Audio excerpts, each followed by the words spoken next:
সবুজ আহমদ মুরসালিনের লেখা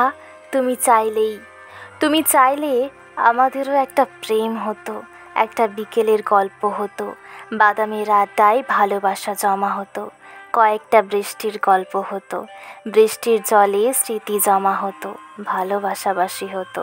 তুমি চাইলে অন্য প্রেমিকদের মতো আমাদেরও মাঝে মধ্যে সামান্য ঝগড়া হতো, একটা নির্ঘুম রাতের গল্প হতো, জোনাকির আলোয় দুজনে অভিমান জমাতাম। তুমি চাইলে আমাদের একটা সংসার হতো, একটা চিলেকোঠার মতন ছোট্ট ঘর হতো, একটা রুম, একটা সোফা সেট, একটা টিভি, একটা আলমারি, ডাইনিং টেবিল ইত্যাদি আসবাবপত্র দিয়ে ঘরটা মনের মতো সাজানো যেত। তুমি চাইলেই আমাদের একটা রাজকন্যা হতো, তার নাম রাখা নিয়ে খুনসুটি হতো, তাকে নিয়েই আমাদের একটা জগৎ হতো। 3 জনের ছোট্ট সংসার হতেই পারত।